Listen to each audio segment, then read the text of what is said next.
5월 23일에 두산인프라코어를 소개해드렸는데요. 약 40% 이상 급등했습니다. 너무 잘 오른다고 해서 무턱대고 매수하는 분은 없으시길 바라겠습니다. 삼성전자는 이미 연초에 2030년에 시스템 반도체 1위를 달성하겠다는 목표를 세웠는데요. 올해 연말까지 공장 풀가동이 거의 확실시되고 있습니다. 하지만 박스권 바닥을 잡아준 것으로 보여서 이번 주가 관건이 될 것으로 보입니다. 안녕하세요. 성공투자의 길라잡이 주프로입니다. 요즘 주변에서 연초에 삼성전자나 현대차 등을 매수한 분들 중에서 주식 투자를 괜히 했다고 말씀하시는 분들이 많습니다. 주르륵 빠지다가 찔끔찔끔 올려주는 게 영 재미도 없고 불안하다는 이야기인데요. 특히 주식을 작년이나 올해 처음 하신 분들 중에서 그런 분들이 많았습니다. 보시는 바와 같이 개인들의 주식거래 대금이 연초 대비해서 대폭 감소했는데요. 투자자 예탁금은 여전히 60조 원대에 머물고 있지만 4월에서 5월 일평균 거래 대금은 1분기 대비해서 21%나 감소하는 모습을 보였습니다. 연초보다는 주식에 흥미를 잃었다는 의미로 보이는데요. 그래서 여러분이 꼭 아셔야 하는 게 있습니다.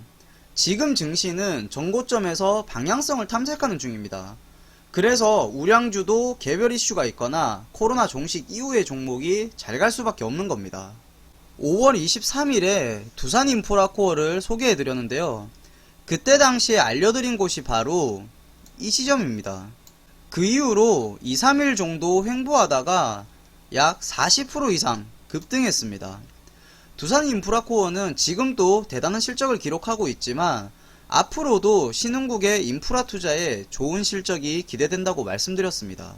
그리고 현대중공업, 두산중공업과 분할합병 이슈가 있었고 기관의 매수세가 들어오는 게 심상치 않다고도 말씀드렸는데요. 두산인프라코어가 급등할 수 있겠다고 예상은 했었지만 생각보다 매수세가 더 많이 몰린 것 같습니다. 2주 만에 40% 이상 상승하면서 요즘 증시에서 가장 핫한 종목이 됐습니다. 수익 보고 계신 분들은 너무 욕심내지는 않으시길 바랍니다. 다른 분들도 아쉬워하지 마시고 오늘 알려드리는 종목들을 관심 가져보시면 좋겠습니다. 그리고 한 가지 당부의 말씀을 드리고자 합니다. 주식성공TV에서 소개해드리는 저평가 우량주가 너무 잘 오른다고 해서 무턱대고 매수하는 분은 없으시길 바라겠습니다. 오늘 또 여러분을 행복하게 해줄 종목들 가져왔으니까 끝까지 잘 시청하시길 바랍니다. 첫 번째 종목은 DB하이텍입니다.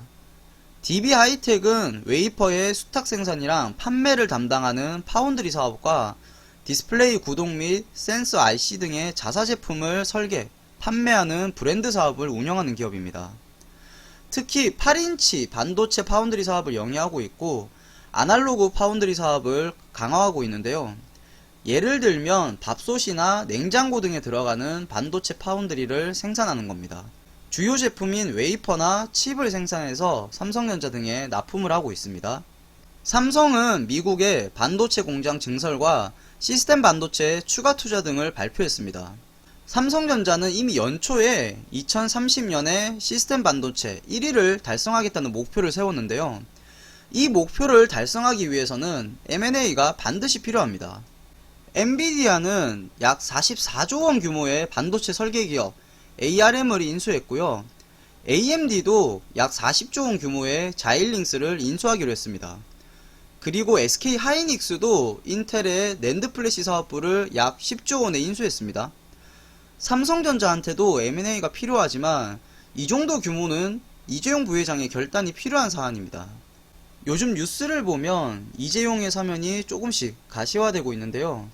문재인 대통령이 여론이 중요하다고 했는데 여론조사 결과 찬성이 64%입니다. 그래서인지 청와대의 기류도 조금씩 변하고 있는데요.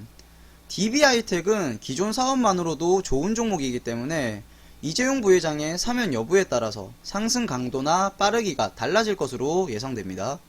하나금융투자에서 발간한 기업 분석 보고서를 살펴보면 DB하이텍의 올해 1분기 매출은 2,437억에 영업이익은 606억으로 시장 예상치보다 높은 실적을 기록했습니다. DB하이텍의 수주잔고도 살펴보면 올해 1분기 수주잔고는 웨이퍼 기준으로 약 10만 장, 금액으로는 약 600억 정도인데 올해 연말까지 공장 풀가동이 거의 확실시되고 있습니다. 지금은 2022년 수주를 시작한 것으로 추정되고요. 무엇보다도 반도체 공급 부족 현상이 지속되면서 파운드리 제조 가격이 상승한 게 호실적의 토대가 되고 있습니다. 이런 점들을 종합적으로 고려해서 올해 실적을 추정해보면 올해 매출은 약 1조 600억에 영업이익은 약 2,700억으로 영업이익이 12% 증가할 것으로 추정됩니다.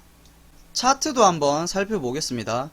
DB하이텍 일봉 차트를 봤을 때 저점이 명확하게 보이는데요. 3월달에 저점을 만들어주고 5월달에 한 번 더 저점을 찍어줬습니다. 쌍바닥 이후에 다시 한번 상승 추세를 만들고 있습니다. 두 번째 바닥에서 주가를 끌어올린 매수세가 바로 기관의 매수세입니다. 수급 현황을 보시면 6월 2일부터 기관들이 연일 대량 순매수를 하고 있습니다. 너무 갑작스럽게 순매수 중이라 얼떨떨한데 외국인도 순매수에 동참하고 있습니다. 우연인지 모르겠지만 이재용 부회장의 사면 가능성이 나올 때쯤부터 매수세가 들어온 것 같습니다. 주봉으로 보면 DB하이텍은 지금 완벽하게 5만원 선을 지지라인으로 만들었습니다. 사실상 지금 저점을 잡아줬기 때문에 지금이 박스권의 바닥으로 보이는데요. 올해 초부터 하락 추세를 보이는 게 약간 우려스러운 점입니다. 하지만 박스권 바닥을 잡아준 것으로 보여서 이번 주가 관건이 될 것으로 보입니다.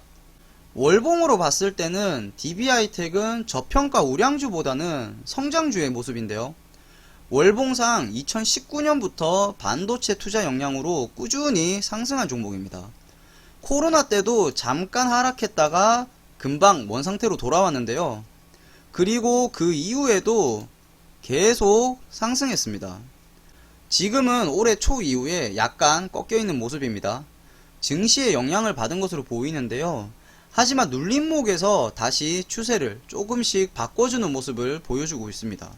월봉에서 보시다시피 DB하이텍은 너무 가파른 상승을 했기 때문에 조정의 가능성도 있는 종목입니다.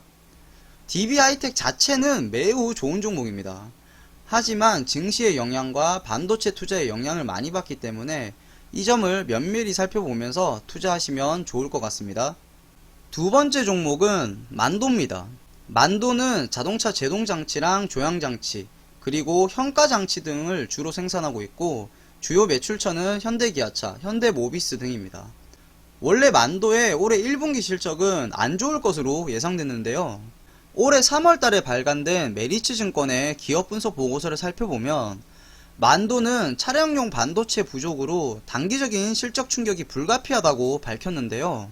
근거를 살펴보면 첫 번째는 현대기아차와 같은 완성차 업체와 달리 실적을 방어할 수 있는 기재가 부족하다고 언급했습니다. 왜냐하면 완성차 업체는 수요 초과를 이유로 판매 가격을 인상할 수 있지만 부품 업체는 완성차 업체와 계약한 고정 가격으로 납품해야 되기 때문에 차량 공급 차질의 피해를 고스란히 받을 수밖에 없습니다. 그런데 막상 뚜껑을 열어보니까 만도의 1분기 실적이 모두의 예상을 뒤집었습니다. 대신증권에서 발간한 기업 분석 보고서를 살펴보면 만도가 반도체 공급 대란에도 불구하고 호실적을 기록했는데요. 만도의 올해 1분기 매출은 192% 증가한 1조 5천억을 기록했고요. 영업이익은 53% 증가한 719억을 기록하면서 시장 예상치를 13%나 초과하는 기염을 토했습니다. 먼저 원가를 절감하면서 수익성이 크게 개선됐고요. 두 번째로는 테슬라의 중국 매출이 호조를 보인 점, 마지막으로 1분기에 2조 9천억 규모의 폭스바겐 서스펜션 수주에 성공하면서 깜짝 실적을 발표했습니다. 실적 타격을 예상했던 시장의 전망을 보기 좋게 깨버렸습니다. 이 추세로 만도의 올해 실적을 추정해보면 올해 매출은 약 6조 4,800억에 영업이익은 약 3,300억으로 영업이익이 무려 270%나 증가할 것으로 예상하고 있습니다. 그래서 5월 28일부터 기관이 계속해서 대량 순매수를 이어가고 있습니다. 만도의 수급 현황을 보시면 5월 28일에 182억을 시작으로 5월 31일에는 187억, 6월 4일에는 394억을 순매수했습니다. 기관이 대량으로 순매수하는 날에는 외국인의 순매수도 같이 들어왔습니다. 이 수급들 역시 만도의 주가에 긍정적인 영향을 미칠 것으로 생각됩니다. 만도 차트도 살펴보겠습니다. 일봉을 먼저 확인해보면 만도도 올해 쌍바닥을 잡고 횡보하는 모습을 보여주고 있습니다. 지난주 금요일에도 5% 넘게 상승했는데 지난주의 상승이 이제 상승 추세의 시작을 알려주는 것 같습니다. 이번 주 상승 추세와 기관 수급이 유지된다면 전고점 가격도 노려볼 수 있다고 보여집니다. 주봉도 살펴보면 작년 말에 친환경차 수급 이슈로 엄청나게 상승했었습니다. 16,000원 근처에서 89,000원까지 상승했으니까 약 5배 이상 올랐습니다. 그러다가 올해 1월 이후로 하락 추세로 바뀌었는데요. 지난주에 20주선을 돌파하고 하락 추세를 멈춘 것으로 보입니다. 하지만 만도는 아직까지 상승 추세로 돌려세우지 못했고 이동평균선이 정배열이 아니어서 조금 더 관찰이 필요한 종목이 되겠습니다. 월봉상으로는 2016년이랑 작년에 저항 라인에 맞고 있는데요.